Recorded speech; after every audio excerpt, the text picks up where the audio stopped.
দু-তিন দিনের বৃষ্টিতে নাজেহাল অবস্থা তৈরি হয়েছে তেলিয়ামুড়ার কৃষি নিয়ন্ত্রিত বাজারে।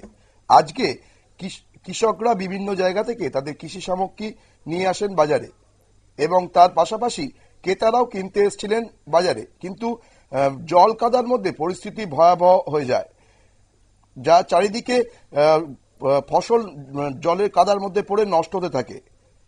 পরিস্থিতি দেখে বিভিন্ন কৃষকরা বিক্ষোভ দেখাতে থাকে এবং দলমত নির্বিশেষে যারা বাজার পরিচালন সমিতির দায়িত্বে রয়েছেন সেই অফিসে গিয়ে প্রতিবাদ জানাতে থাকে এবং তালা বন্ধ করে দেন।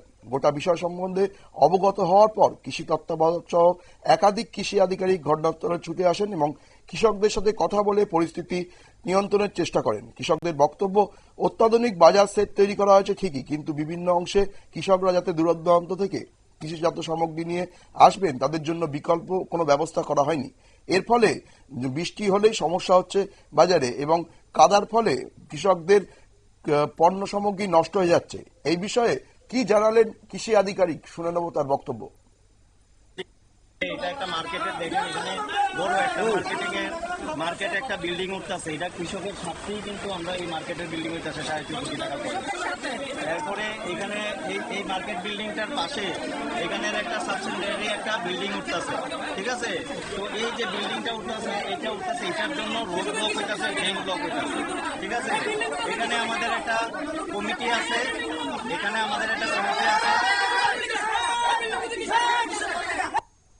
আমরা দেখতে পেলাম যে কৃষি আধিকারিক ঘিরে ধরে কিভাবে বিক্ষোভ দেখাচ্ছেন কৃষকরা।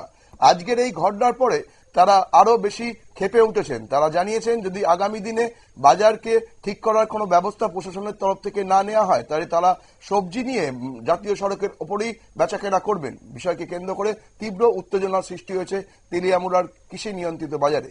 নজর রাখবো পরবর্তী খবরের দিকে, তার আগে নিয়ে নেব ছোট্ট একটা বিজ্ঞাপনের বিরতি।